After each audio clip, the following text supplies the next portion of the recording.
Hello and welcome to Rippercast, your podcast on Jack the Ripper and the Whitechapel murders. This is episode 21, The Ripper Scribes, featuring authors Martin Fido and Paul Begg. And also sitting in on this one is the late Chris Scott. This was originally released on June 30th, 2008. And the podcast is joining the conversation already in progress. Let's start off, I'll just start off by a question, guys. How's the A to Z coming along? How is it from my perspective, it's coming along great. Oh, yeah? I'm at the forefront of it all, yes. Oh. Martin, Paul, Keith, they keep in touch with me, and it's going great. Were you saying, how's the A to Z? Did you say A to Z? No, he says A to Z. American. Okay. He's an American. Yes, now I understand. Yes, how is it coming on? Well, as you are aware, the publisher went bankrupt last year, and the people who bought his assets made such a rotten offer to continue with it that our agent said flatly, no way, don't let me find another publisher. It's now being looked at by Yale University Press, cool. Which is more evidence. I've actually turned it down, actually. Oh, have they? Oh, I hadn't seen that. Not cool. Is that Paul? Yes, it is. Hello, Martin. Hello, Paul. I was wondering when I would hear you. Well, I was just sitting here in silence, just... Right. Oh, they've turned it down. That is a pity. Yes, I think it was... their excuse or reason was that they didn't think they could do it the justice that it deserves, I think, is what she said. But there are about 3 or 4 other publishers interested, so our agent's just showing it to them. Excellent. Can I ask one question? I've still got the original hardback edition of the 80s. How many editions actually have there been? There have been 4 in total, including the hardback, and it was revised for the paperback, and then the 2 subsequent paperbacks were revised as well. So this would be the 5th. And how long is it since the last one came out? 10 years. Is it? Yes, we would like to have had it updated more frequently, because obviously the book as it stands at the moment, being a decade old, it's a long way from being up to date, although obviously a lot of the information doesn't change. But we're updating all the time, continually now, as we're waiting to find a publisher. So hopefully when it does get published, it will be as up to date as any book could be. Yeah. Yes, because when we chatted last week, you were saying about some of the sort of changes that were being made, and yes. I mean, it's like paying the fourth bridge. I mean, it's just never ending, isn't it?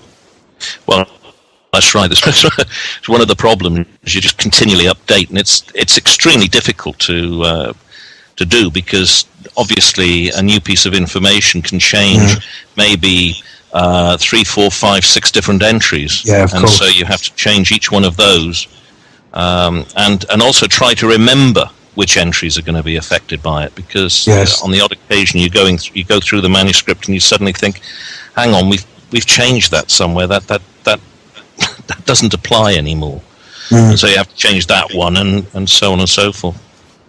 So you must have very mixed feeling. I mean, if some startling new piece of information comes along, you know, on the one hand you must think, oh goody, on the other hand, oh no, why now? You know, we're just going to press. Yes, absolutely. Sort of, how dare you?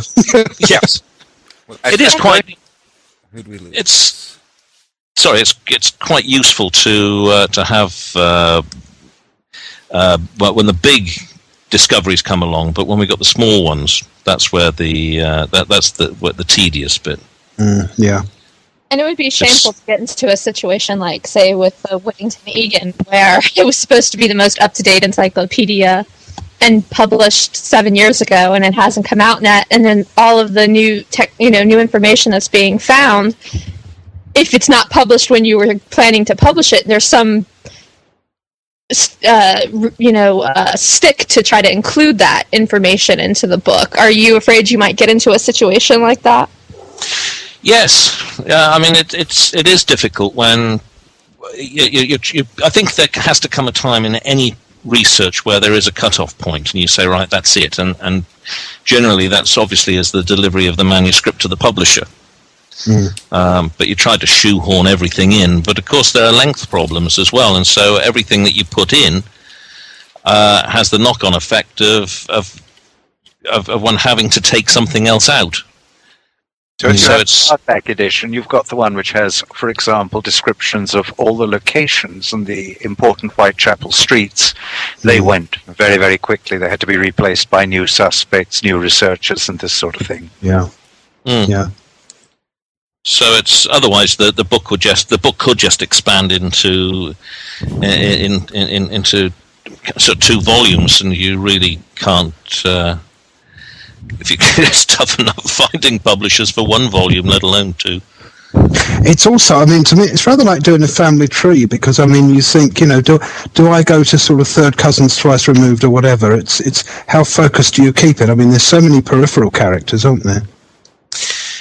Yes, I think Martin was quite right in one thing is saying, well, look, we will cut out all those suspects that keep cropping up in the press, and you get one fleeting mention of them, and then they go. We have to get rid of those. These are people who sort of say things. You get drunks who march down the street saying, "Oh, Ripper." They get arrested, and then they turn up on somebody's suspect list. Forget the drunks. Let's look at people who actually, at some point, somebody seriously believed was Jack the Ripper, not just somebody who was a nuisance for one night. No. Well, Chris, last week you were mentioning one of those drunks who was charged. William Bull. Yeah. William Bull. Oh yes, William Bull. He was charged. They were charged with, with causing a nuisance, with being drunk and disorderly. I haven't got this manuscript in front of me, and I don't think I want to go over to my filing cabinet. But we certainly had William Bull in as somebody who had been a problem. Yeah, I think he confessed to the Eddowes murder. Right.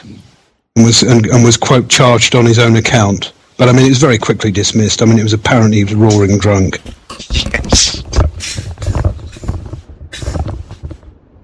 But I mean, he was one of only a number. But I mean, I think much more frequent were the odd characters in pubs who started getting lippy and sort of either asking odd questions, or actually saying that they were the killer, and then either they were sort of chased out, or I mean, like the man that Beckett was talking to in the Three Nuns. Yes.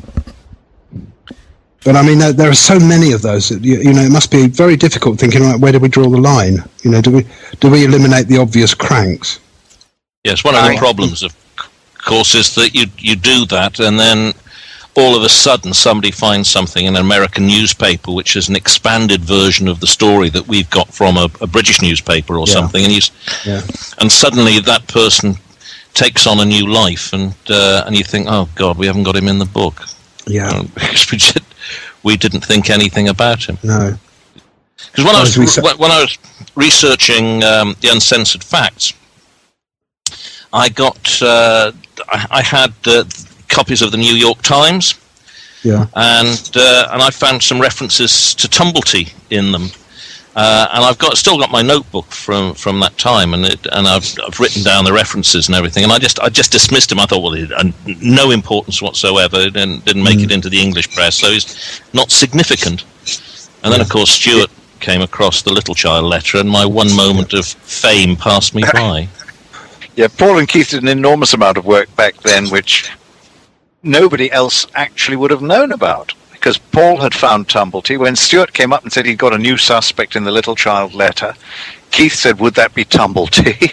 And he said that the letter also named the journalists who could have written who was suspected of writing the Ripper postcard and letter. And again, Keith named them. He'd done the work. It had never been published. Probably a lot of people have done a great deal of work that was never published. The famous case, Mr. Goffey, who had found out all about Ostrog before Paul and Keith discovered him in Scotland Yard. Goffey had failed to get his essay on Ostrog published and had never done anything more with it. Yeah. And so people will be sitting on genuine information. Was he the one who made the link with the James Evist case? Oh my God. Stealing the microscope, I mean 1900, 1901? I'm not sure, to be honest. No, I'm not sure. Goffey had done such a lot of work, and where it all was and how people caught up on the Ostrog, I don't remember. I mean, I think back to the early days, and Paul will be, and Keith will be, and even Stuart maybe will be among those who remember are looking thoughtfully at a Swedish photographer called Ostrorog, who turned up in all the death registers, because maybe this was the man. He wasn't, of course. No. But it was much simpler back then. I sometimes look at this now and I'm finding it, maybe it's just age or something, but I'm finding it increasingly difficult to be able to hold all this information in my mind anymore.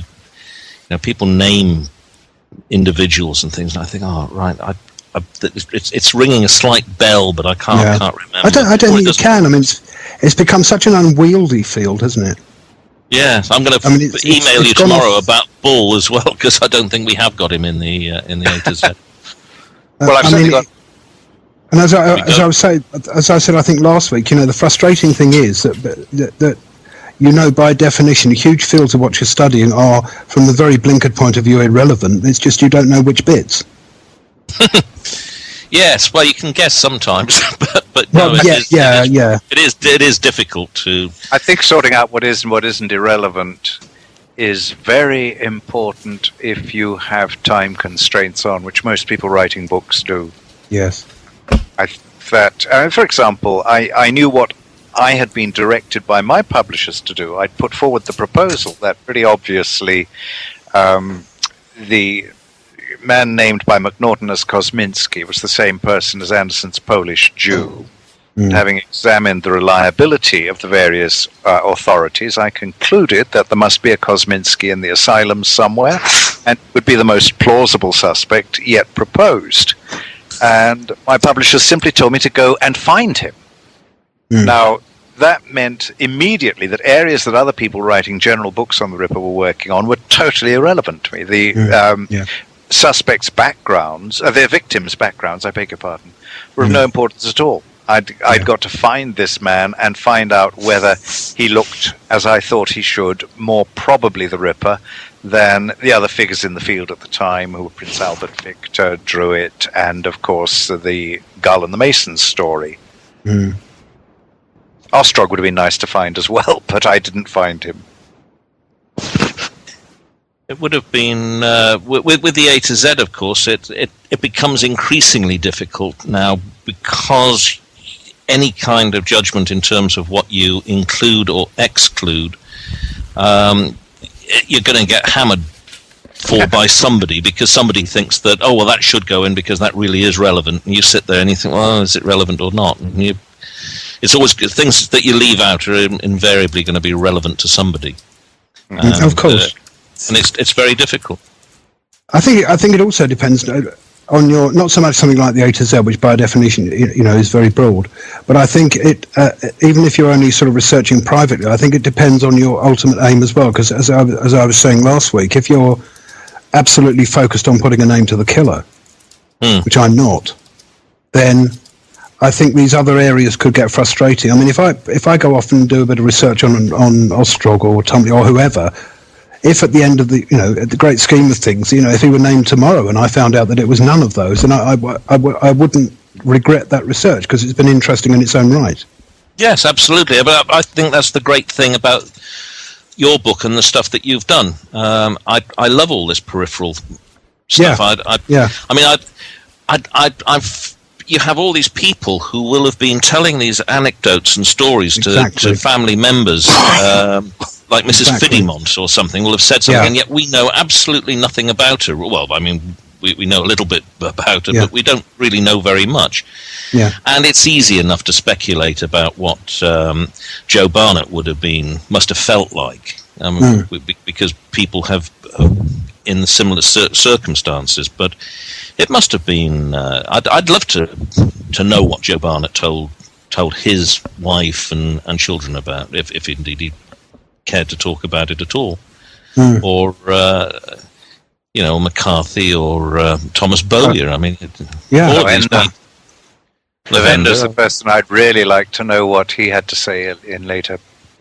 Really like to know whether he was pulled out for a second identification and what he thought about it. He's the most interesting and important figure, I think. But all of these characters who they're 1 second of fame. They flit across the story of the Ripper, and that's right. And they're interesting. I like knowing about these people. It's intriguing. I'd always like in the news. Some of the newspapers, they just give you a little tidbit description of the person, whereas normally they just give you the report of what the person said at the inquest. You get some saying, she red-faced or spoke with a squeaky voice, or was the Mrs. Gamp of the day, which was Mrs. Maxwell, I think it was. Yeah. Oh no, it wasn't Mrs. Maxwell. It was somebody or other was described in the paper as the Mrs. Gamp of the day. Yeah, she's one who intrigues me. I mean, that Maxwell account is just so strange. Yeah, absolutely. And again, there's somebody who would be interesting. I mean, she was so adamant, even under caution. That's right. That's right. That she I cannot believe she. I can't believe she'd got the wrong day. Go ahead, well, Robert. She would have questioned it. Although for me, it's not too similar to Eliza Gold in the Stride case, who said that, Stride was her sister. At the inquest, even under caution and after Stride had been formally identified at that point. Was Mrs. Malcolm? That was Mrs. Malcolm, isn't it? Yeah. Eliza Gold was her sister. The sister, right? No, it wasn't Stride's sister. She was somebody else's sister. She's Mrs. Malcolm. I think Elizabeth Watts was the real sister. That's right. Yes, I get criticised for including that story in the facts, but I think it's worthwhile. I think it was fascinating. Oh yeah. Yes. Very important story. Yeah, wasn't she the one with the spooky? She said she felt a kiss on her cheeks at about the time of the day. That's the one. Yes, right. Yeah. She gave so much information that was obviously seen to be Stride, and I think it. I know.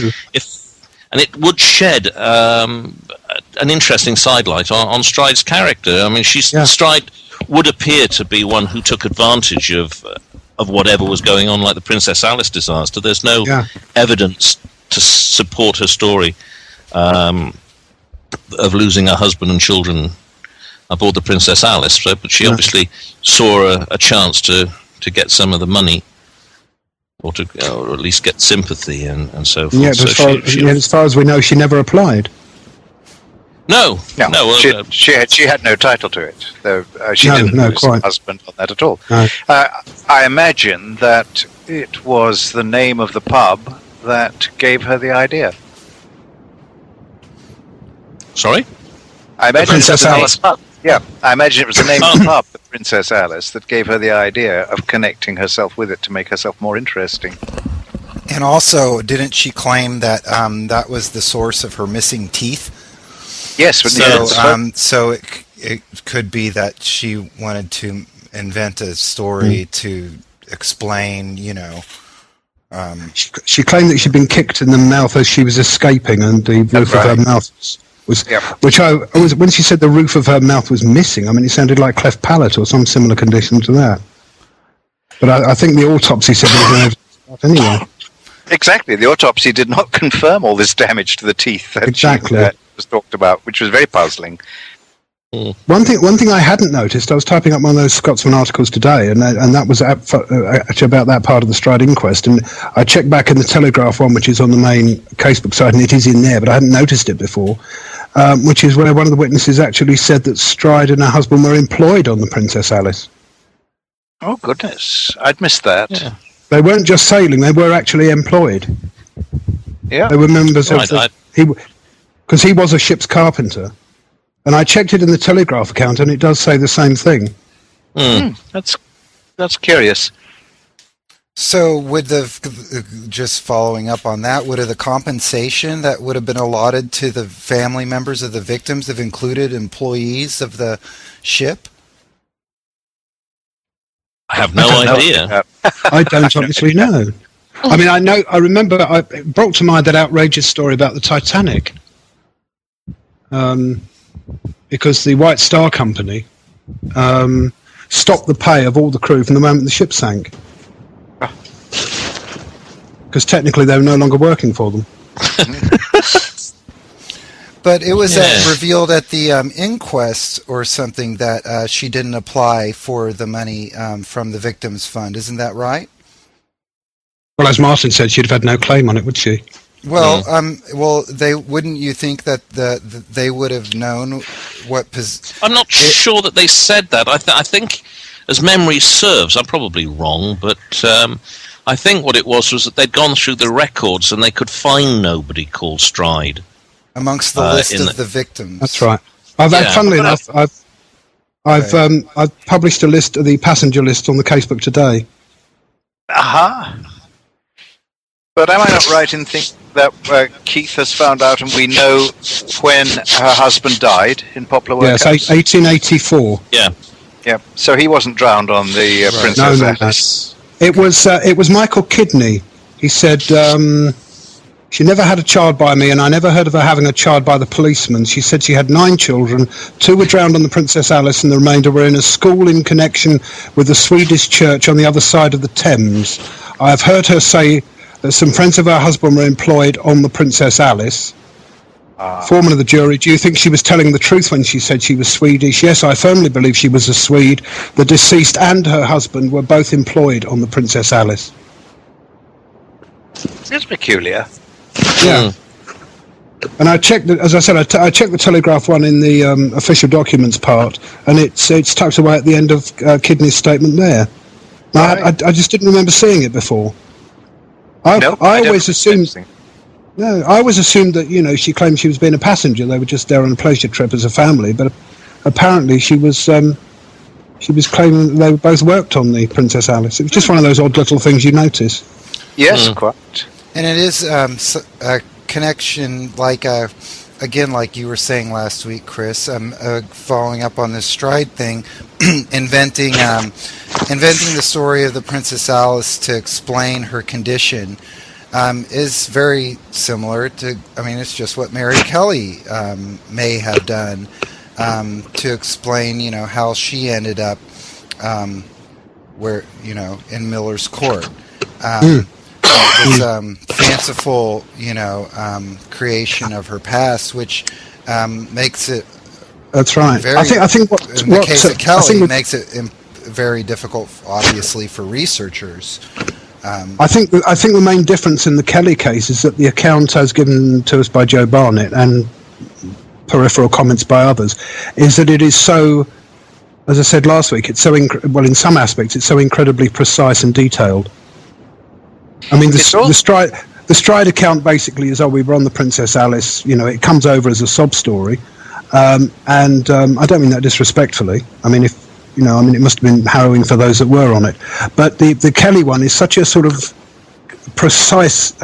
She married at 16. The husband's name, what he did. He died in an explosion. She was 8 months in the Cardiff infirmary, so on and so forth. Her father was a gauger in an ironworks and all this. It's just so precise. Now, either she'd rehearsed that over in her mind, or it had grown in the telling, or there was some basis of truth in it. And the one thing that had changed, which was a researcher's nightmare, was her name. Yeah.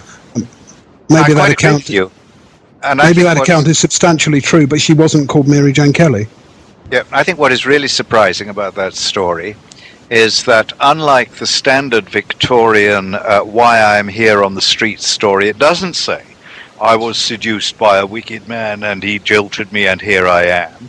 It says I went on the game in Wales, then I came here and I was in a good place in the West End. I went to Paris and I didn't like that, so I came back and I'm here now.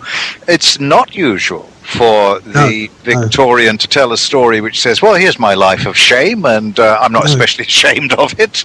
They didn't do it like that. I mean, there's often a sort of Sir Jasper figure, isn't there? Absolutely. But, I mean, the one condemnatory note is the mention of the cousin in Cardiff. Yep. But there again, contradicting that, in Barnett's account, at one point it says that the French woman in Knightsbridge led her into a bad life. Yes. But what's always intrigued me about the cousin in Cardiff, that virtually every account I've read, it sort of interpreting that said, that the cousin in Cardiff must have been on the game as well, and she led Kelly into. But there's no indication of the sex of the cousin in Cardiff. It could have been male. That's an interesting idea. Seduction, yes. And does the cousin in Cardiff? Would she actually have had to lead her? I mean, you could reconcile it with the Barnett story if she had said, well, I was a good girl and a virgin until my cousin in Cardiff said, what a lot of fun you're going to have back alleys with the boys. And then when I came to London, this lady said, well, you can make some money out of it as well, sweetheart. Exactly. And also, I mean, the term, the period in, or to do with the Cardiff infirmary is almost exactly the term of the pregnancy. Right. It's quoted as 8 or 9 months. Yeah. It's interesting. I agree with you that I think that her story is interesting and that something is probably in it. I think so. It's very difficult to say what, because, again, as you say, the name just won't work. These names don't work. No. When he, the most precise one, and I was saying this, I don't want to keep going over ground I mentioned last week, but was the 3 or 4 alleged facts about the previous husband, which, when you first come to that as a researcher, you rub your hands and you think, right, born 1863, married at 16, husband called Davis or Davies. Yes. He died 2 or 3 years later. You've got him, and of course you've nothing of the sort. I mean, it just doesn't fit. That is the story of Ripper research. Of course it looks as if you've got something clear and easy. Here we are, a man called Kosminski went into the asylum. Yeah. Okay, what? But there is no Kosminski in the asylum at all down to 1891. Exactly. It's crazy. Exactly. It's like trying to grab smoke, isn't it? Yep. One of the troubles as well with Davis is, apart from the name, which in Wales is a very common name, but is the fact that he was killed in a mining accident, and but only the major accidents really got disasters got reported in any shape, way, or form. Somebody who was just killed because a lorry full of coal crushed him against a wall. That was just such a common event. It rarely ever got mentioned. It's more likely he was kicked by a pit pony before the lorry had come into existence, Paul. Well, I was thinking of one of the trucks actually that they had on rails. On the rails.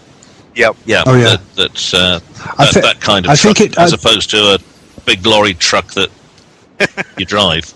I think Barnett specifically says an explosion, doesn't he? Yes, he did. Yes, which of course frightened the pit pony, which made him turn the truck over, which crushed him against the wall.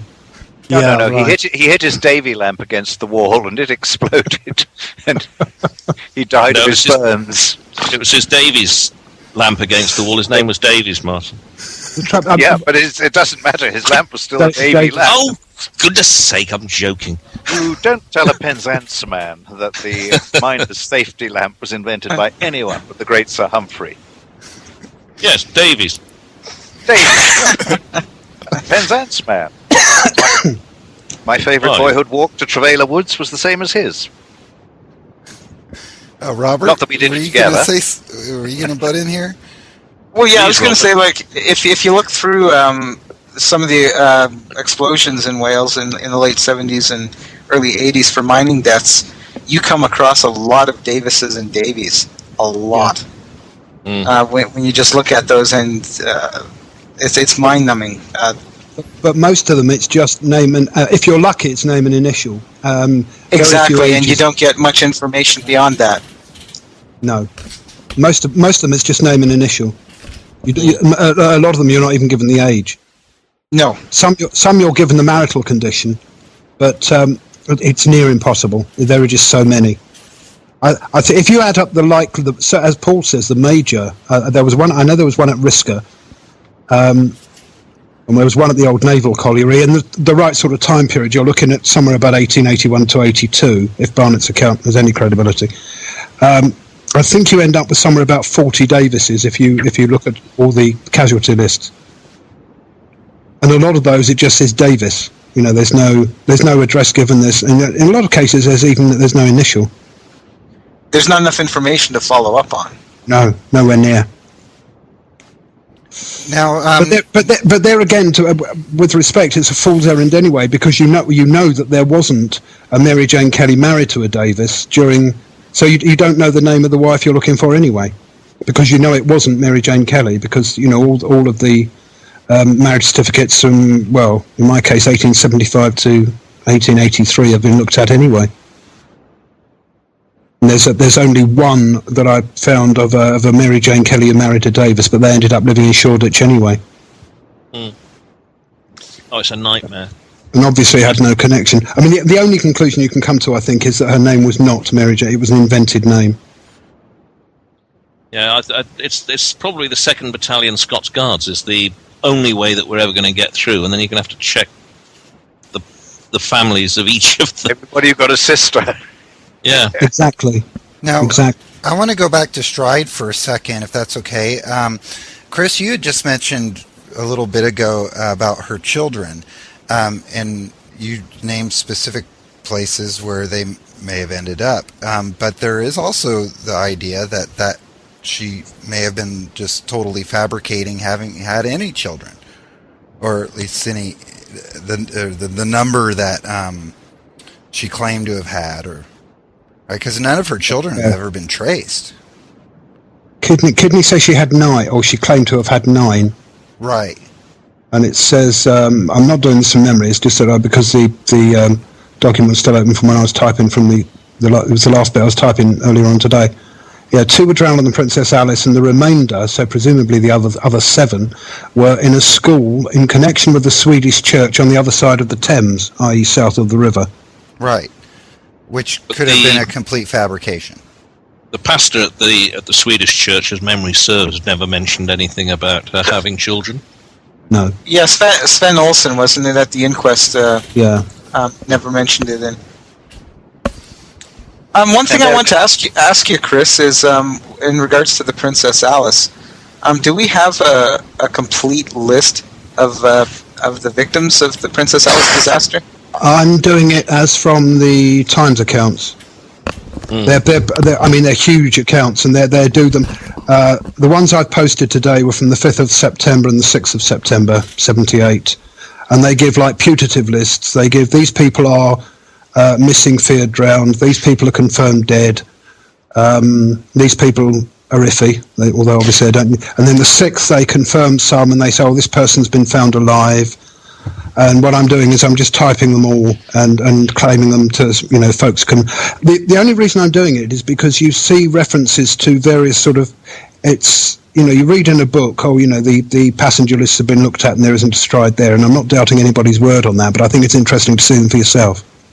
Absolutely. But also, if it's, yes. I'm wondering, I don't know enough about the time, would there have been a distinction made between the passenger list and the employee list? If you're saying no, because the lists I've posted today, they do include crew as well. Even the captain, whose name was Grinstead, was the captain, and he's reported as missing, and then the next day he's confirmed as dead.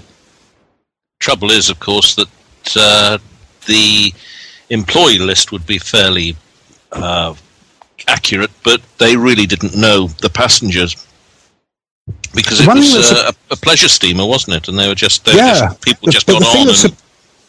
I had a conception in my head of the size of it, and the thing that surprised me when I started typing these up was they had an onboard orchestra. That's right. Yes, they were, which I think were playing at the time, rather like yes. Hopefully not Abide With Me. But because one of the guys reported missing, it said cornet player, and he was actually a member of the orchestra. Yeah, because it was basically a pleasure steamer, and people got on it in London and went to Margate, and then back up the Thames again, right. And listening to the orchestra playing and eating picnics and doing all the things that. Yeah, it sounds rather nice, really. Yeah. But you're still going to get a hideous noise on a Thames steamer from music being played at you. I imagine the orchestra was about 3 musicians. Yeah. 3 or... Yeah. And one of the men who was supposed to be in the orchestra on the day the Princess Alice sailed was the mortuary photographer for most of the Ripper victims in Joseph Martin.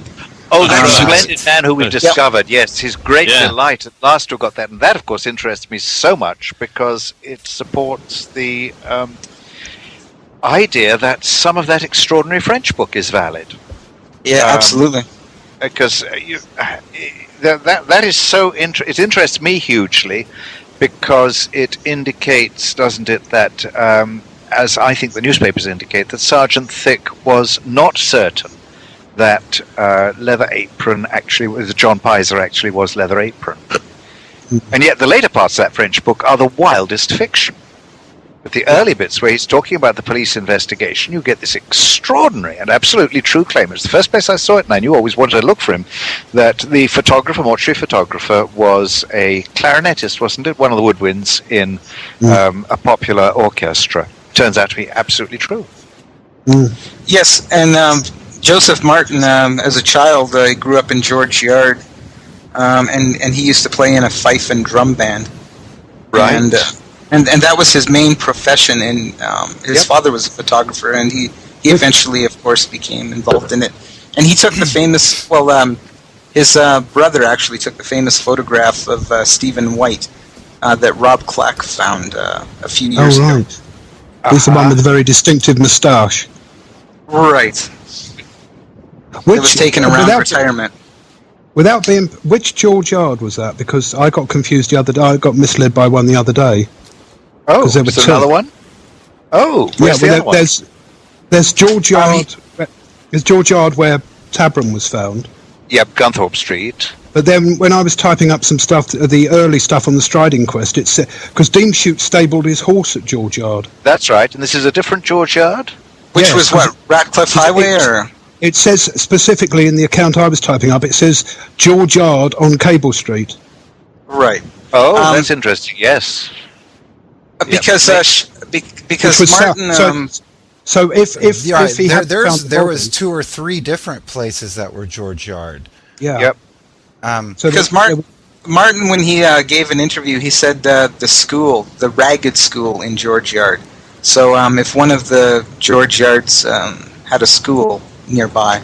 Just to go back a second, I wanted to make it clear for our audience, just so it's not too inside baseball. The French book that Martin Fido was referring to was the book on Joseph Vacher, who... No, it wasn't.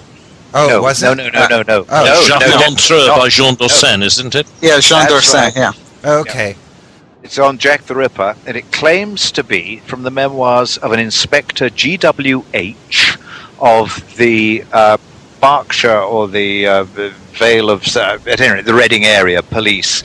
Their records for the relevant years are missing. Typical Ripper research. You know, they've got them before, they got them after, not the period GWH would be there. And they claim to be the record, you know, the memoirs of this man.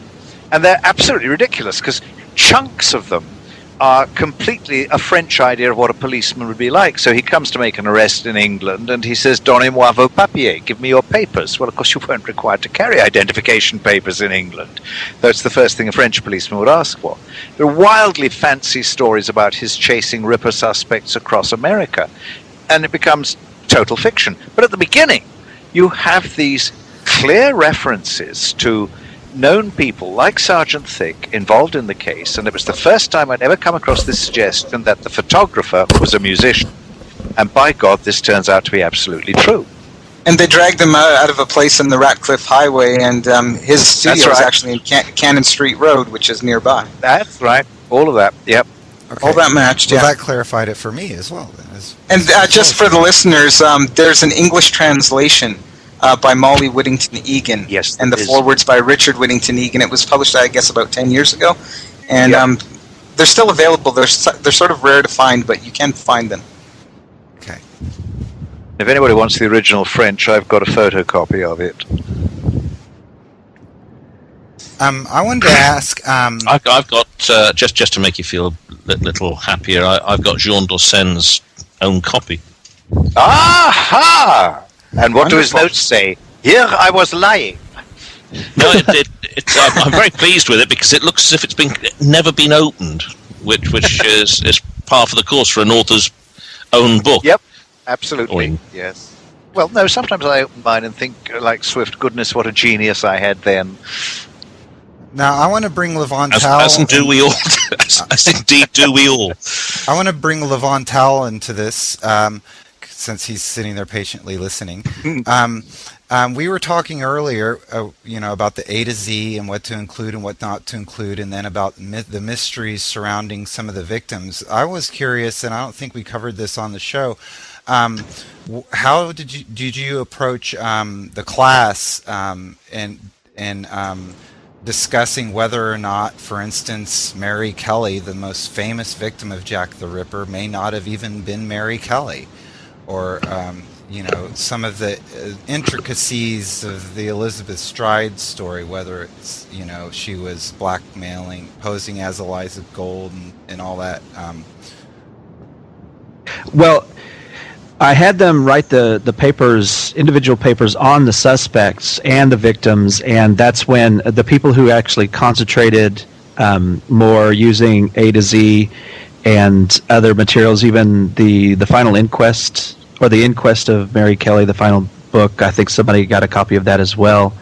And they started to realize, that it was just not easy to pinpoint that this person was really this person. So it did lead to a little bit of discussion in the class where, we've got these names to go with faces and unfortunate photos, but we couldn't be 100% certain that that's who that really was.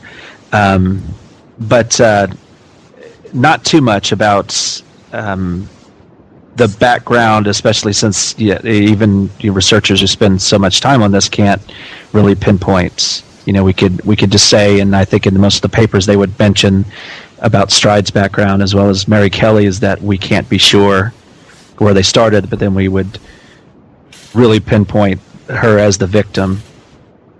And I just think it's one of the most fascinating aspects of this case, is in that having like Chris Scott digging into what he can find of the details of these individuals is as big of a mystery as the search for the murderer.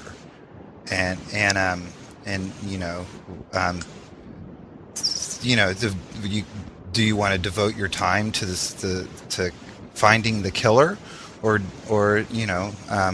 devote your time to finding Mary Kelly? And And that leads me to kind of a question about the A to Z, when Paul was, or actually Martin was saying that it's just not in his interest to really find or solve the case.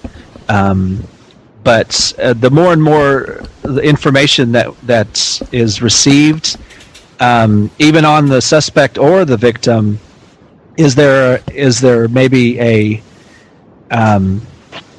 not a tendency, but maybe you'd have a glimmer that you might wind up busting the case open or finding out more material? So basically, I think it's just, I'm asking what the agenda of A to Z is. Are you wanting to further the research, or maybe even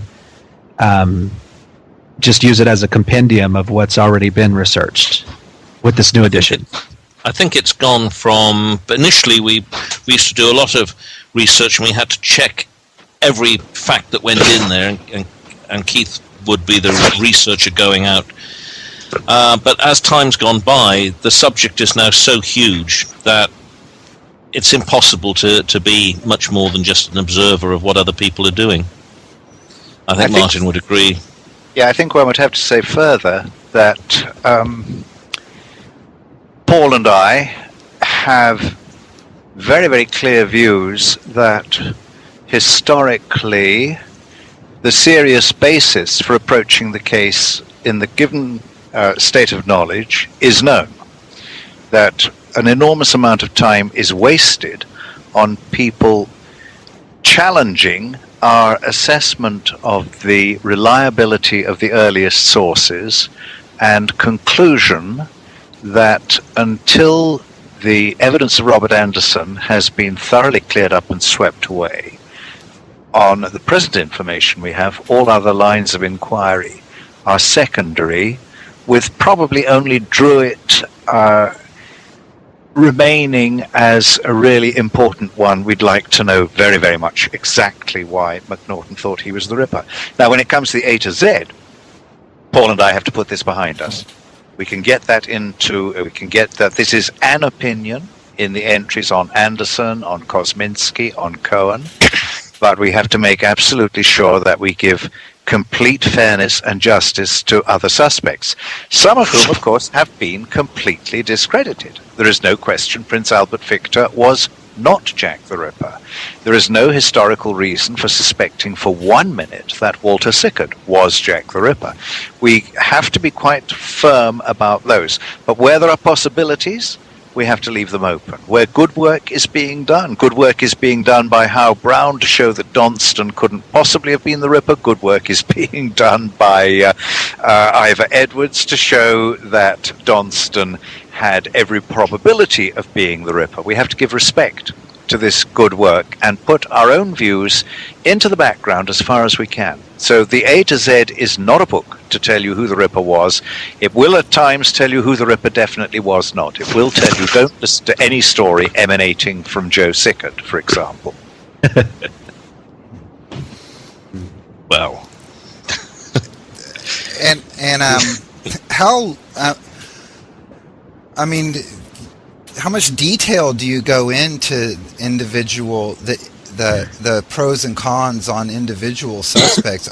I mean, far less than we'd like. We don't have the room. Right. That's what I was going to say. I mean, you can write a whole book on why or why not any number of the suspects were the Ripper.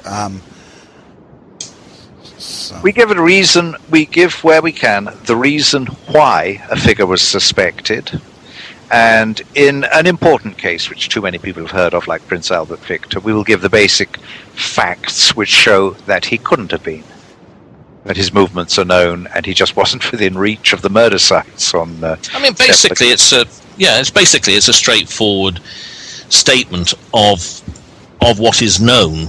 A lot of people misunderstand the distinction between raw data and what the historian does with that raw data. And what the historian does is he puts if you imagine the raw data to be pieces of a jigsaw puzzle, the historian puts those pieces together, and of course the pieces can be put together in different ways to create slightly different pictures. That's why history isn't a dead and static subject.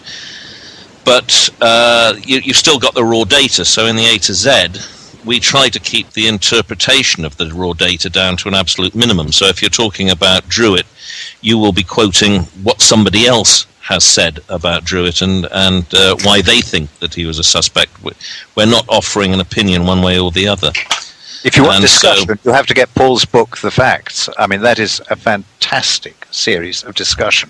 I have reached the stage of being relatively bored with the Ripper and not wanting to read new books, and was amazed when I read that one by how much it interested me.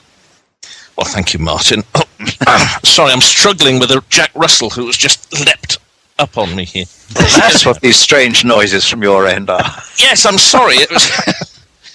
Keith and I have both got Jack Russells, and so which we talk about immensely, and this one has now just got a bit jealous with me just talking to. Is yours a dog or a bitch, Paul? They're both bitches. Yeah, I knew Keith's was with a masculine name. Yes, I've forgotten what Keith's is called now. It's a surname of some kind, and I've forgotten what it is. But I know it's always surprising to realise that she's a bitch. Yeah, senior moments creeping up on us all here. Yes. So on the on back to the A to Z dealing with suspects, and I believe we asked Martin this on the show, but Paul wasn't able to join us, so I'd like for you to chime in. I can see how you can get like, for instance, let's take George Chapman. You can say that a case has been presented, or Michael Gordon, blah blah blah. Yes. Now, the cons, do you guys come to a consensus on how that's presented in the book? Or because it's easy to state how who names the suspect and what their beliefs are, but when it comes to arguing against that person's position, how does that work? As far as I remember, we limited that immensely. In the case of Michael Gordon, one's looking at reputable work on a man who definitely existed, who definitely committed murders. There's an outside chance he could have been the Ripper. There's an outside chance that he committed the Thames murders and all those other American murders that Gordon ascribes to him. And I don't, as far as I remember it, think we got into trying to cut down Gordon's case at all. His case is his case for us to do that. Yeah, because we would just state what Michael Gordon's case is and leave it at that. Okay. Generally speaking, don't we? It's not one which we felt was. If you've got an outright liar like Joseph Sickert, we say so. If you've got a very dodgy figure like Donald McCormick, we say so. We give the warnings. But where you've got an honest worker who's come to different conclusions from ours, it would be a very, very bad book if we set out to undermine them. And I think we do try not to. Okay. But you see, one of the interesting aspects of working on a book like this is that I can think of Keith now. I can actually feel Keith on my shoulder here, listening to this and saying, "No, we don't actually have that view of Joseph Sickert at all." And I was with Keith only the other week doing some research into Joseph Sickert and talking to some people about him. So. Keith is very interested in trying to find out what the basis of Joseph Sickert's story actually was, whether he was an out-and-out liar, as Martin believes, or whether there was some story in his family, or whatever, or whether, completely telling the truth. So working with Martin and Keith is quite interesting in that respect, because we are different people and we all have different points of view, and one of the great things is that I think the greatest thing that we've got is mutual respect for one another, because no matter how we may end up arguing often at length, Martin is a real bugger for writing extremely endlessly long emails to me, and I really just don't have the time to read them. This man used to keep me 45 minutes on the telephone when I first encountered him, before I'd even met him except on the telephone. And my mother would say in horror, "It's that man from Leeds again." So you see how interesting a relationship it is that we have here. Martin is complaining constantly that I write him interminably long emails explaining one point after another, which is why I threw that accusation at him, knowing that he would immediately bridle. But the thing is that we have these. We don't agree with one another, so what we have to do now is we agree to have majority verdicts. So where Keith and Martin may disagree, I have to come down on one side or the other, or Keith does, or whatever. Yes, this was essential if we were going to meet our deadlines, because we could argue and argue forever.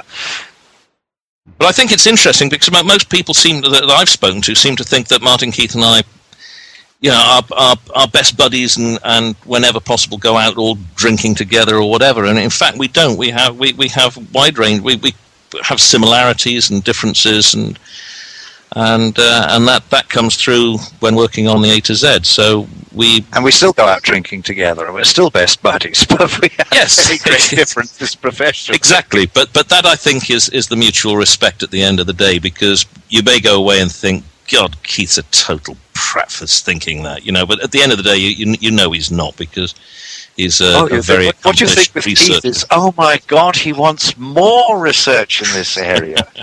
For Christ's sake, this is blown wide apart. What one thinks with Paul is, oh my God, he's arguing again.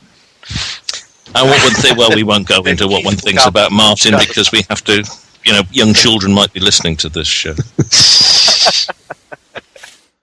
Well, do you think that's the advantage of having the three editors as opposed to just one, that you do have this this need to have a majority opinion when it's all is said and done, when maybe one editor would have, even unconsciously, promote their own agenda? Yeah, there's no doubt about it. Absolutely. I was very hurt by what Paul wrote about me in that book of his that I've just praised very highly, and I really was. And Paul thought he'd been complimentary to me. We didn't talk for weeks. We're not like that. I was telling him earlier about eating my sandwiches, but we won't get into that either. You know. That was in Venice. Been through that. Can I ask something? No, it is. Sorry. This may cause schism, but whose idea originally was the A to Z? Paul's. Mine.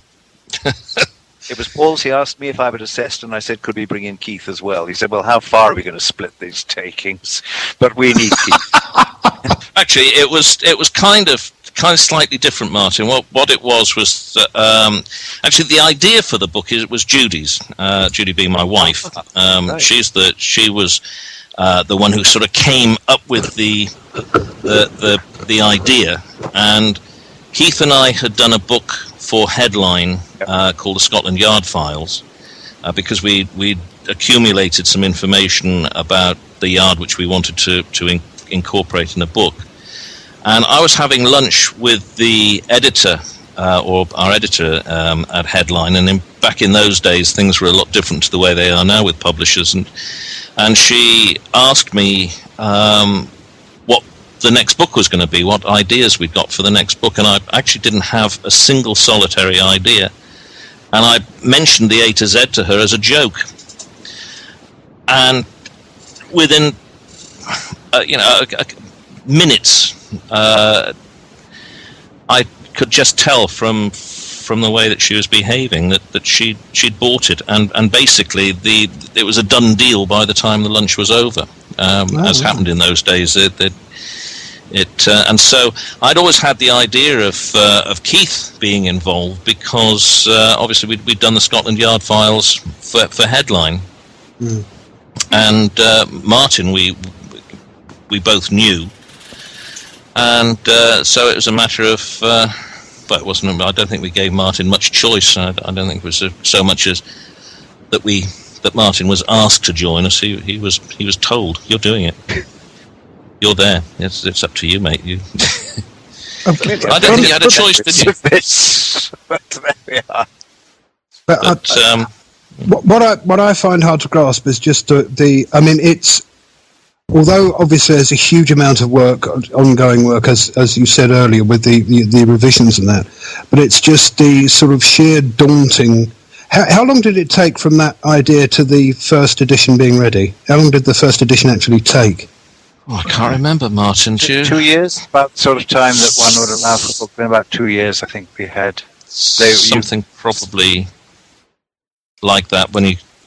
But I mean, in those early stages, didn't you at some stage just sit down and say, how on earth do we start? No, we did that from the outset. We knew what the word count was. We estimated how many types of entries we'd need to have. We then listed what we thought were the necessary entries, could see what the average length of each entry would have to be. Then Keith has enormous files. Keith's research is absolutely fantastic, and he collects and photocopies everything. He then made copies of all his materials, or the bulk of his materials, and sent them over to us so that we had them to work from. Paul and I did the actual writing and pointed Keith at where we needed more information and more research. And we nearly bogged down completely then in huge disagreement on how we were going to treat Cohen Kosminski. That was the first evidence that it was going to be very, very, very difficult for us to work together, presenting any conclusions. Keith would like us to write a book which offered no arguments and no conclusions at all. Absolutely nothing, but printed facts.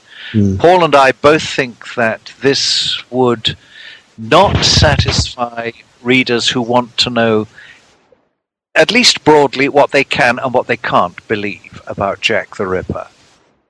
But it is not easy for us to collaborate, because all of us have a sense that our own beliefs reflect on our own integrity, and that compromising them is very, very difficult. But they have to be compromised, because we don't all share exactly the same beliefs.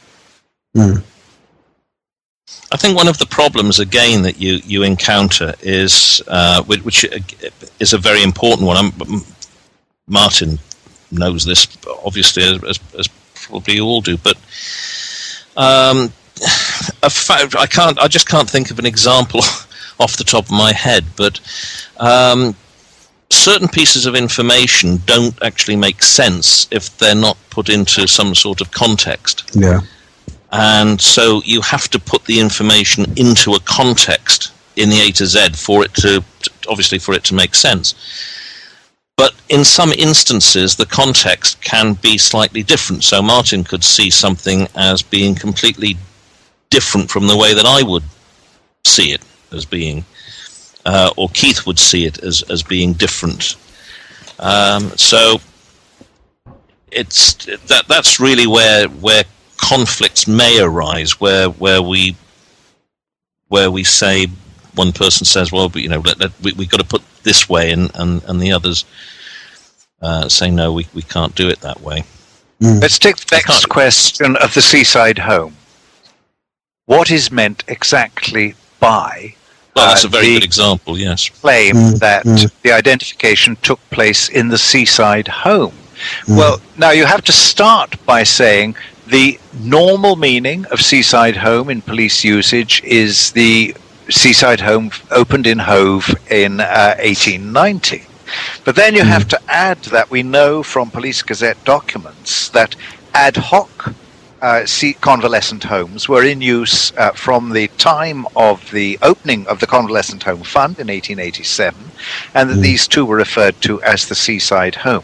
That's before you even get to the question, why in God's name would any identification take place at a seaside home? Yeah. Before you say, well, write that off, that's only of interest to Begg and Fido, you then have to note that Evans and Rumbelow have come up with a wholly new suggestion about what might be meant by the seaside home. So there's a lot of context that has to go in simply for us to recognize one of the recent proposals by two researchers who we widely respect, as does everyone else. Yeah. And then, of course, on top of that, you've got the fact that Swanson actually writes the seaside home with a capital S and a capital H, which would suggest that he was referring to a specific place, not just one of several boarding houses that the police used to send convalescent policemen to. And then there's the counter-arguments to all of that, that whilst the seaside home does refer to a specific place, it doesn't necessarily mean the convalescent home that the police were using, but could mean, the postman's seaside home or whatever. And now, how do you balance all of those up? How in the A to Z do you then say, well, the seaside home doesn't actually mean anything at all, the capitalization, etc. How do you say, well, I don't really think it means the postman's seaside home? You can't do those things. How do you deal further? You said Swanson. Did you? Swanson. Yes. Please go. Sorry, that was basically it. I was just saying is that there are times when how you interpret that particular statement can rest on so many external factors that bring your piece of which questions your source ability at source analysis and what you're doing, and you can't drag all that into the A to Z entry on what is, after all, at the end of the day, a fairly minor entry. Yes. Yep. I think all you can do is the other added problem I would find in, not that I'd ever take on such a momentous task, but you've also, who are you aiming it at? I mean, what level of knowledge of the case do you assume in the readership? I think basic. Obviously, that's going to colour how much detail you feel you have to go into and how much context you have to give. Yeah, informed basic knowledge, I think, was the basic initial idea. It was really more, but the concept to start off with was more or less because back then you've got to bear in mind there were no magazines, the books were infrequent, there was no internet, there was none of all the for the sharing of information that was available today. So what we were essentially doing was, to all intents and purposes, was collecting references to all the people and places and so forth that were in all the published books. And there weren't that very many at that time. I mean, Peter Underwood's book was one of the most problematic we had, because it had contributions in it from half a dozen other people. Yeah. And so at that time, we included the name of anybody who had written on the Ripper. For this edition, the only way that you get a personal entry in the A to Z now is if you've died. Because there were just too many. Because how do you deal with some of the people who are contributing superb research to the magazines or to the casebook message boards? And how do you then distinguish between them? You might think to yourself, well, okay, we should include so-and-so because of the research they've done, and therefore we have to exclude somebody else who is as equally prolific contributor to the message boards, but hasn't contributed something that we consider to be merit an entry. Well, that's our judgment, so we don't want to do that. No, so the only way is to exclude them all. That's right. So it was a hard decision to make, because we didn't want to do that. And in some instances we thought, well, to actually write something about the author gives you some insight into the way that author will be interpreting their material.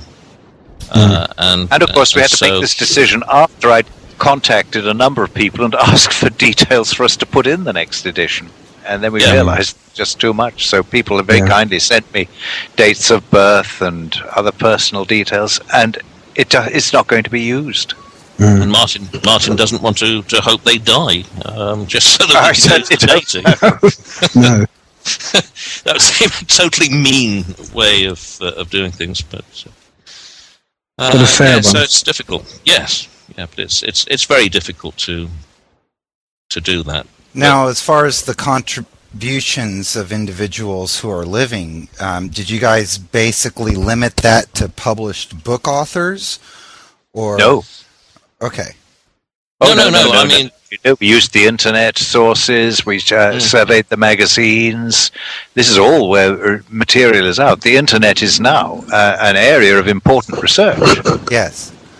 One of the things that we have tried to introduce in this edition, and I'm not sure that it's as successful as it will be in future editions, but we've devoted some space to trying to source particularly contentious or rare bits of information. You can't always source where the birth, death, or age, or where that kind of information came from, and in some instances we have rather plaintive comments when we're emailing bits to each other in the process of writing, and saying, where on earth did we get this piece of information from? Right. Or are we sure that this is the first person who's suggested fill in the blank? That's right.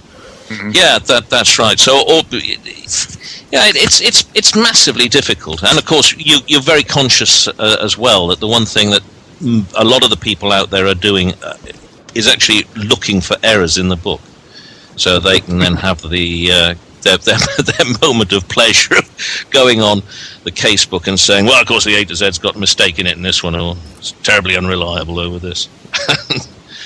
But it's a tough book to actually put together and keep up to date with all the information.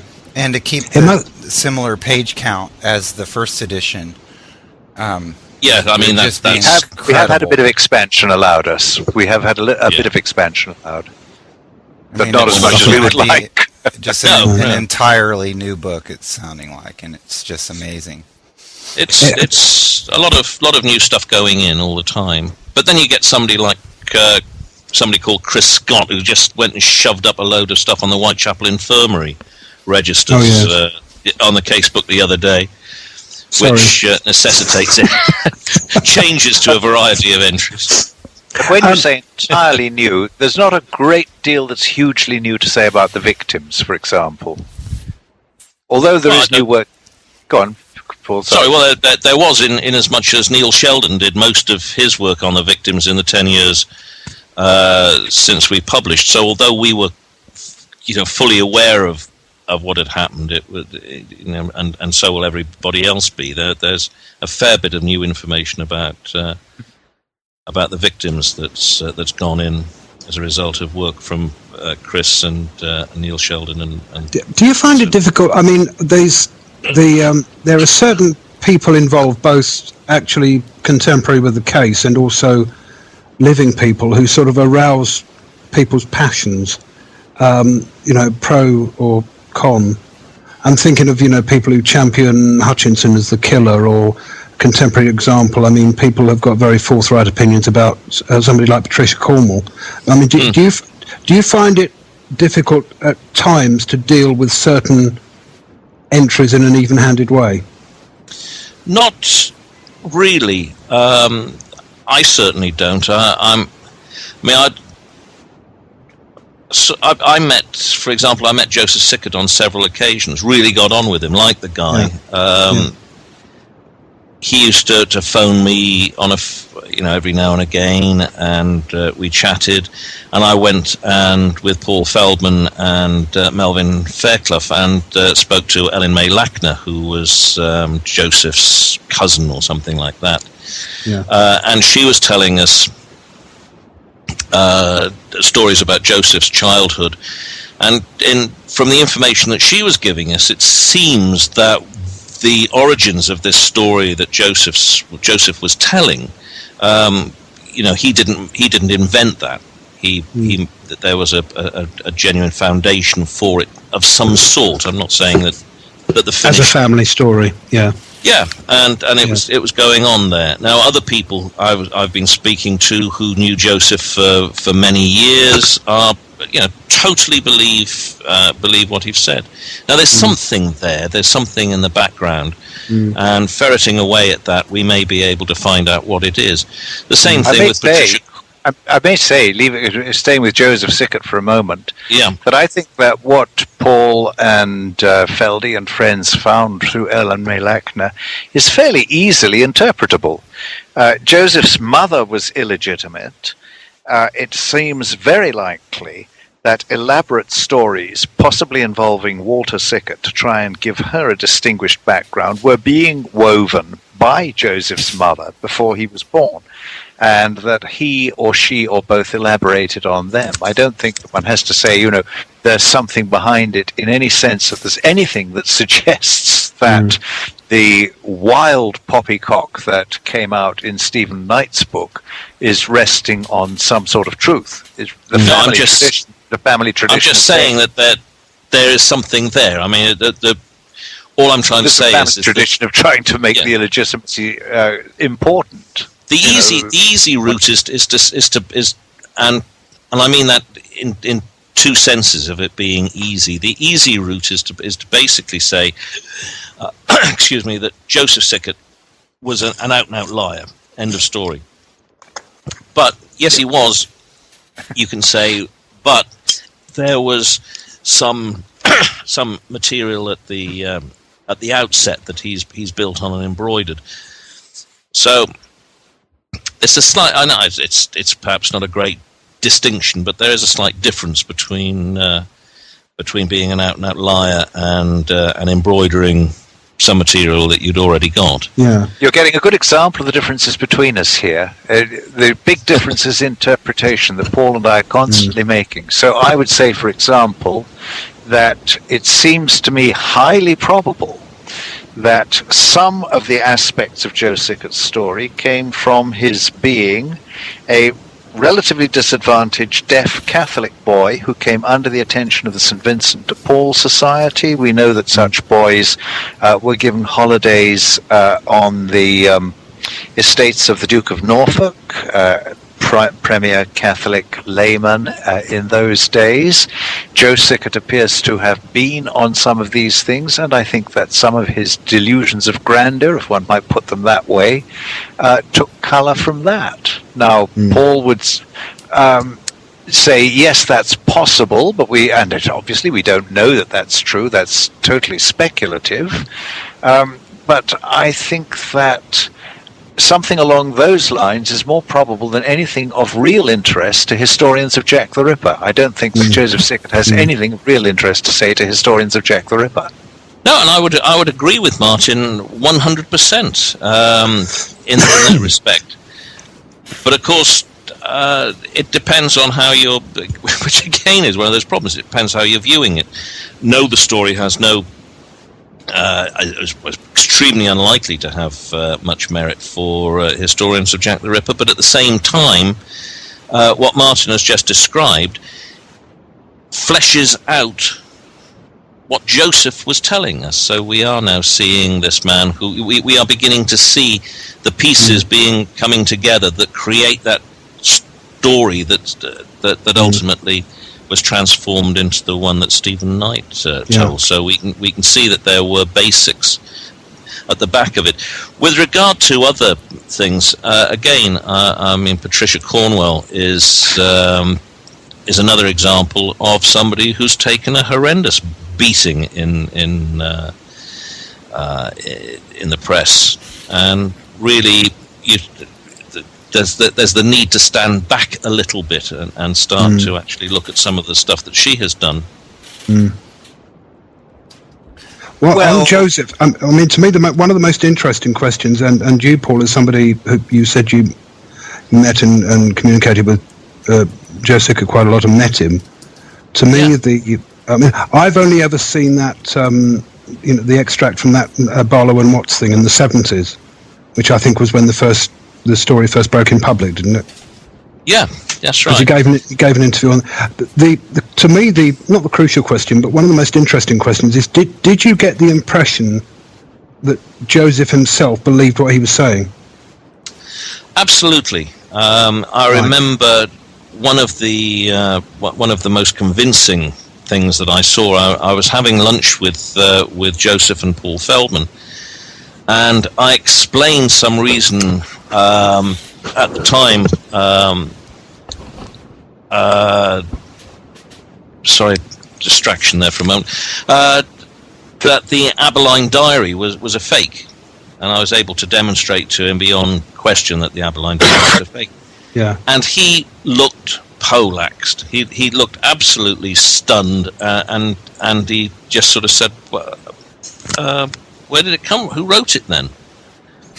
And that just I can't really describe it. People say, "Well, he was acting, he was doing this, he was doing that," but to me, that came across as genuine, total shock, which is one of the reasons why I've always thought that he was fed information by somebody else, and it was somebody else who he believed who gave him the diary. And so what I was going to say, what was the provenance of the diary? Do we know? No. Not really. You said he was given it by Aberline, didn't he? That his Aberline. Well, no. It's supposed to have been given to him by Walter Sickert, who was in turn given it by Aberline. Oh, right. But pull up the tree and I'll tell you a likely story. But how it got into Joseph's hands and where it came from, if what his claim isn't true, then we don't know whether. There's a character who floats around on the very close to Joseph called Harry Jonas, who was a sort of semi-notable artist of the time, quite a he good enough to earn his living and be exhibited, and he may well have been. Or I've thought that he may well have been the person who gave Joseph the diary, because he claimed to have been a friend of Walter. So, is it still physically in existence? I believe that it isn't. I think Joseph destroyed it. Right. But he was He was an extraordinary man, really, in many ways, and he was a delightful company. Obviously, a very good raconteur. tell you stories, but you'd sometimes just look at him with. Did you get the feeling that he regretted going public with the story?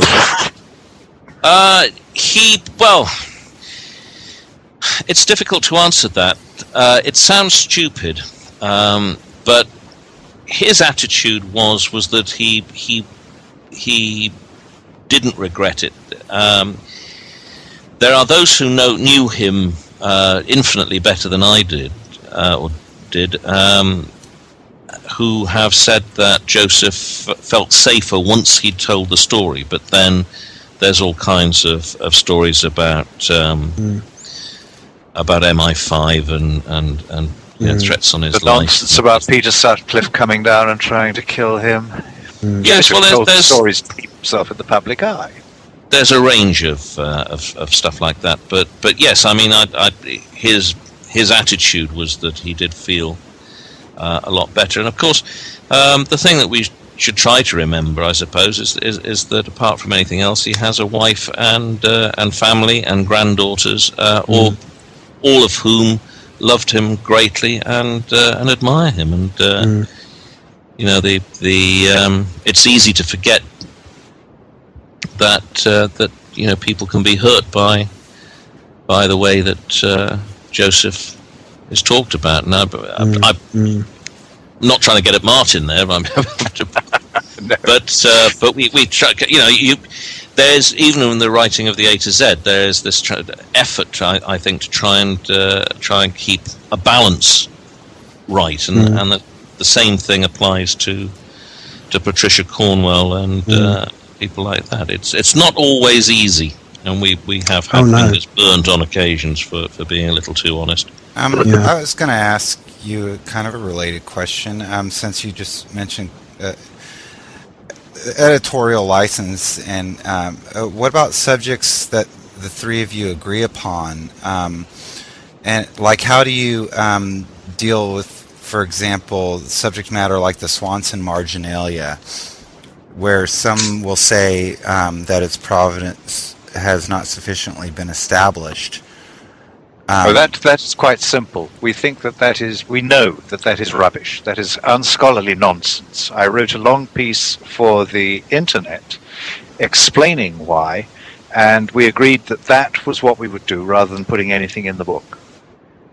But take it from me, absolutely, as one of the few people who's been in this field with historical scholarly training, the provenance of the Swanson marginalia is impeccable, and any claims otherwise are totally invalid and totally unscholarly. The piece is back there on the internet explaining how provenance is established and why this is impeccable, if you have any doubts about that. Oh, I don't personally. It's just when we were discussing on views that are expressed on the message boards and maybe how they get incorporated into the book, you know, how you guys would approach subjects like that, to where, you know, there's camps, small as they may be, that one we dealt with by saying we'll deal with it elaborately outside the book and point to that dealing with inside the book, but we're not going to get involved in arguing with things that we know are nonsense. Right. Okay. I have a question. Sorry. Go ahead, Paul. Just finish your. So I was just going to say that one of the other problems that you do encounter a lot is that, as Martin has just said, there are accepted ways of assessing source material. There always has been. We get a lot of this stuff now saying, well, you know, it hasn't been subjected to proper forensic tests and so on and so forth. Well, hardly any historical documents have been subjected to forensic tests, and obviously the further back in time you go, you're not even looking at the original document, you're looking at copies of the original document. Right. And so provenance is an established way, both in historical research and indeed even in the antiques business, of establishing the authenticity of a document or of a piece of furniture or whatever, and that's one of the few ways that a historian has got of relying on the data.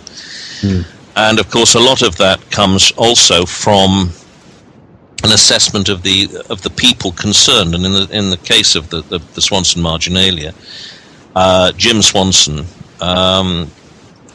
would appear to be a totally reliable man. And there's absolutely no reason really to question the marginalia, apart from the differences that Stuart has pointed out about the different pencil. But I think I'm right in saying that even the Scotland Yard guy who did subject it to a forensic examination have said that all parts of the marginalia were written by the same person, albeit he thinks that it may have been written some years apart. I'm not sure. Nobody has. I certainly haven't seen. The report that this guy wrote. It's never been published. It's a private document held by Scotland Yard because they paid for it, and I really don't know how the forensic examiner is able to tell that these two pieces were written several years apart, where and not, for example, a few hours apart after he's had his tea and a few glasses of wine, and is sitting in a different chair, in a different position, in a different location with a different pencil. How do you distinguish that from something that was written 10 or 15 years after the original? I don't know. Jim Swanson had told me that the old man spent his latter years out in his greenhouse tying flies and writing. I said, what was That's right. And writing was putting notes in all his books, in the margin of his books. People don't realise that there are other books of Swanson's, as well as his own copy of The Lighter Side, which have got copies have got marginalia in it. Absolutely. There was a book by Pinkerton about Adam Worth, who was the criminal who pinched the Duchess of Devonshire painting. That was a very important case to Swanson because he knew who'd nicked it, and he had a photograph of the painting on his desk, which he looked at it every single day, and I have that photograph here, and he makes notes in the margins of that particular book quite liberally. I mean, there are at least six or seven, I think, different areas where he expands upon what the author wrote. So, and well, he's not the only one who did that either, is he? I mean, there's one by a little child with notes that he made in pencil in the margin. Really? Yes. Oh, that's interesting, because we really need to know a lot more about Little Child. Yes. I've got copies of I've got copies. It's not Ripper related. Doesn't matter. Anything which will tell us more about his character is important. I've got copies, and it's got handwritten notes, and he initials it at the end. Well, that was because that's something that they did all the time. That's right. In reports, isn't it? But yeah, I'll dig those out. I've got copies of them somewhere. Yes, that's two things I need to. I'm going to start making a list of stuff that I need to contact you about by email tomorrow morning. I'll email you those. I'll email those to you tomorrow. Brilliant. That is very important, because one of our biggest difficulties with Tumblety is assessing the reliability. I don't mean the honesty. I mean the good sense and judgment of Little Child. His memoirs tell us almost nothing which you can use at all. The letter itself contains this odd idea that homosexuals were all sadistic, but goodness knows sexual psychology was not desperately sophisticated in the police at that time. We'd love to know more. Was he a jolly, pretty unreliable type like McNaughton, a completely unreliable raconteur like Smith, a narrow man of aggressive wanting to be good character like Anderson, or a milder version of the same sort of thing like Sergeant Thick? We don't know, and it's terribly difficult to assess what the Little Child letter is worth. The only reason I laughed was because it reminded me of a comment about Ian Fleming, who had this very peculiar notion. I don't think it's in one of the Bond books, but I remember it being on QI and Stephen Fry. One way of spotting them, Ian Fleming was convinced that homosexual can't whistle. All right. Which I thought was wonderful. I'm surprised we all didn't start whistling then. That's why I did. I thought we'd all just whistle. I thought it was wonderful. But anyway, yes, I'll dig those out, and that'd be great. Can I just ask one last question about Joe Sickert? Was he the source? Because I've never seen a credit for the source of the photograph of Netley. Was that from Joseph? I think that was from that was one of the most important things that convinced Stephen Knight that Joseph was telling the truth. Right. Because I think that was information. I'm not sure about the photograph. I think that probably did come from Joseph, but certainly the information that's showing that Netley existed. And by the way, my own personal guess is that Netley was probably Joseph Sickert's grandfather. Yeah, I mean it's that's purely a guess, but that did exist. The family knew about, and he's able to pull out. There he is, and we know that the mystery in the family is who exactly was Joseph's mother's father. But there might be things about Joseph that we'll be able to tighten up and may prove quite interesting. That's being done at the moment. Although that will no doubt be a remark now that will get John Ormlaw down on my back now. But I want to be like Keith Skinner, dropping little secret squirrel comments. I'd like to ask a question that I don't think either Martin or Paul, either of you have addressed on this or previous shows in regards to the A to Z, and that is photographs. Like, will we see some new photographs, like in the A to Z, and how do you decide and who decide what photographs actually go in with the text? I think the photographs actually don't interest me a great deal, but I think the photographs are basically dictate themselves. You have to put the photographs of the senior policeman in, you have to put the photographs of the main suspects in, and you have to put the photographs of the victims in. And if you can get away with it, then and there's a little bit of space left over, then the photographs of the murder scenes go in. It would be nice to be able to put illustrations of a lot more stuff in there as well, but you only get a limited number of plates, and really that's pretty much about it. Win Baxter and George Lusk and so forth, but and the major doctors, there's that's it. Photographs are Paul and Keith's thing. Keith is a great collector of. Paul is brilliantly trying to get set up that the new A to Z will have its photographs placed on the pages with the articles to which they refer. So not stuffed in the middle in a section. Yep. No. Hopefully it'll be embedded in the text of the entry. Good. It's good and bad. It's good in as much as you can maybe get a few more illustrations in than you would be able to otherwise, but obviously the quality of the illustrations are not going to be as great, and also the size of the illustration may not be as big as you would like it to be either, because which in some instances where you want the picture to be fairly detailed, you're going to lose that as well. But it's a balance between trying to get it so that it means more when you see the illustration in context with the word, rather than having to flip back and forth, to look at the picture in a central section.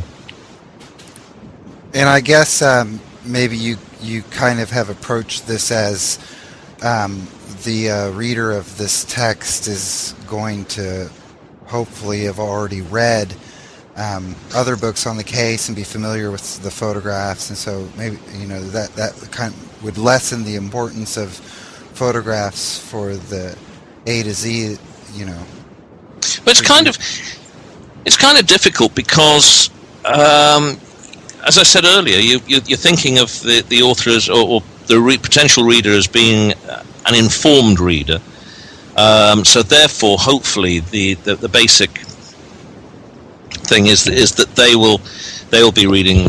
We always have this vision, I suppose, of somebody sitting reading the book and coming across, or reading a book and coming across a name and think, who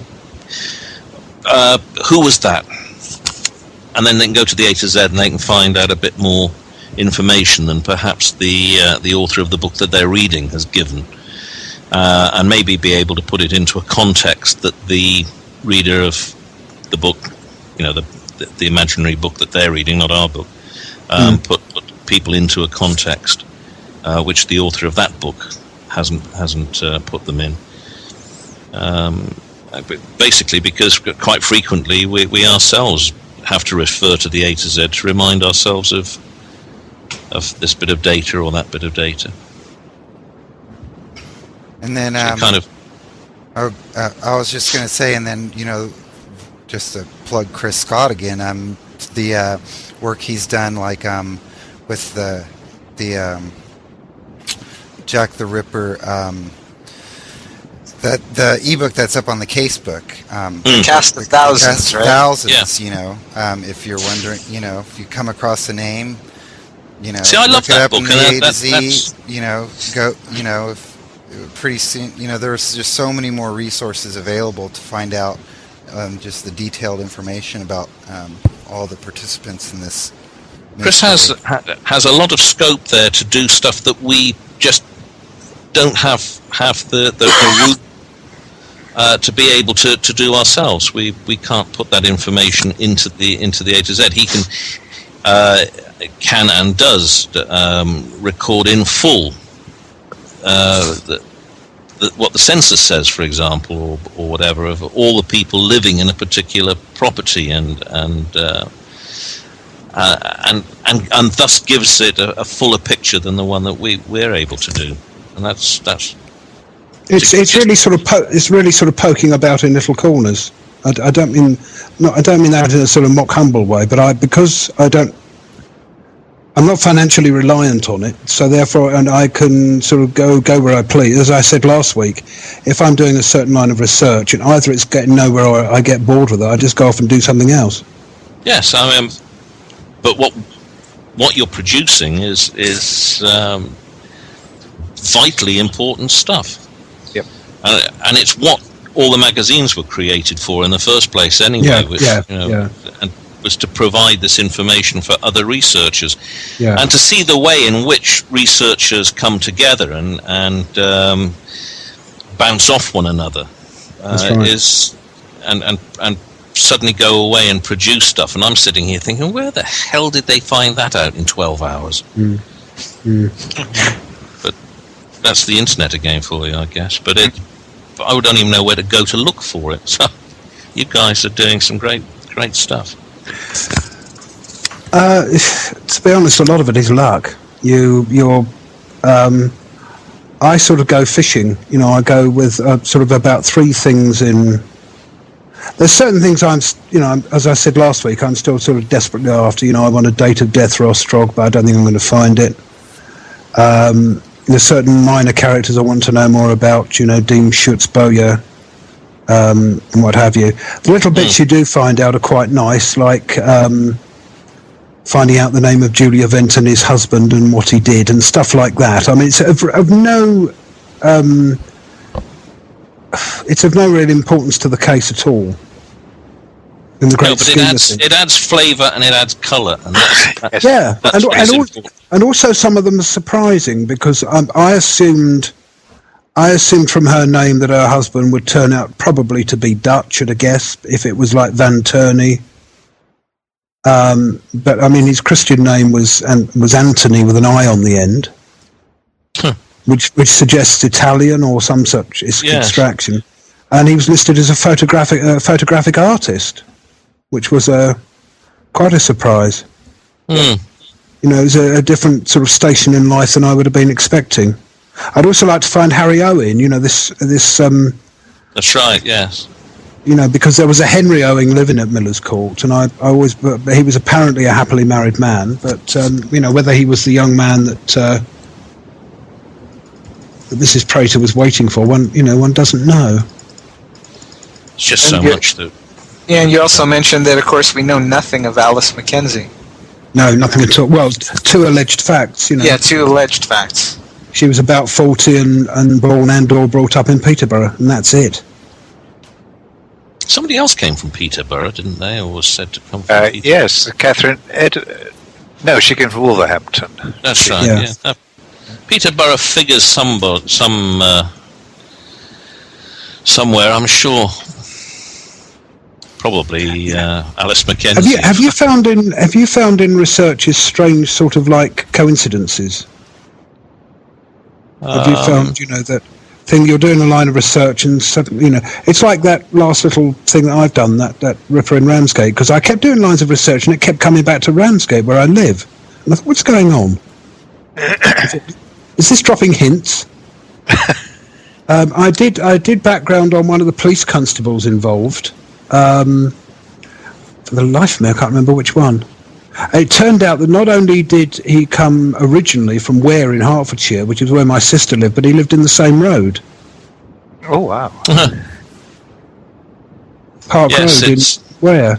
And it's things like that, so I had to phone her up, and she keeps her eyes open in the local paper, because occasionally there's bits about Jack there, so occasionally I get great wads of stuff through the post. I think As I said, sorry. And I think sometimes... Go ahead. Sorry? Go ahead, Chris. I was just going to add, having a sort of open agenda, both in terms of, what I'm interested in. Because it's not only Jack stuff. I mean, I'm doing like my own family history and the fiction side and stuff as well. So, if I get bored with the Jack stuff, I can just go to something else. And, having time on my hands, then, I say it fills the day. I don't mean that in that sort of way. I mean, it's sometimes there's not enough hours in the day. But it sort of liberates you, because I'm really not interested in, suspects in terms of what Martin was saying early on, and his sort of thumbnail sketch of a typical book I thought was very good, because when you buy another suspect-based book, you think, oh, we've got to plough through the murders again, I don't mean in that sense that I'm bored with them, but, there's the obligatory summary of all the murders, and then you thought, right, now let's get down to the nub of it, and then you get the demolition of rival theories, and then you get... inevitably, in most cases, a sort of fairly unconvincing argument at the end, and it became such a stock blueprint that most suspect. I bought Uncle Jack, for example. I must admit I haven't read it yet. You don't need to if you don't want to. Martin, It's not a you were going to say something, Martin, before Chris's latest comments? Yes, I was, and I can't remember what it was at all. Okay. I was just going to mention about the coincidences that sometimes when they creep up in the case, I hate the way that some people try to use them as some type of conspiracy or to build a case or something with them. Yes, we see it on the message boards quite a bit. It's yes. A lot of people don't really understand the difference between a coincidence and a link. A coincidence merely means that 2 things occurred at a similar or an apparently related time, but that is a coincidence, and you've got to have a third point to triangulate it before you've really got a link. And what I was going to say was that the only personal coincidence of that kind I came across in researching the Ripper was to find, to my surprise, that my grandfather had been born, my maternal grandfather was born bang in the Ripper territory, and would have been about 18 at the time of the murders, but I don't think he was Jack the Ripper. He died in the 1920s, so I never knew him. Okay. I feel left out of this. I haven't discovered anybody of my family who was born anywhere near the east end of London. Neither have I. So now this is going on a long show. So I should probably wrap it up here shortly. I know it's getting late there in the UK. So anyone have any last comments, questions for Martin or Paul or anyone? Just what a pleasure to be here. Thank you for inviting me. Oh, thank you for being here as well. It's our pleasure. It's been great. Thank you too, Robert, as well. Any final comments? You're going to be off the podcast for quite a while, so this is your last chance in a while to make yourself heard. No, just I'll see everybody in a month, and this was a lot of fun as always. Yes, it was.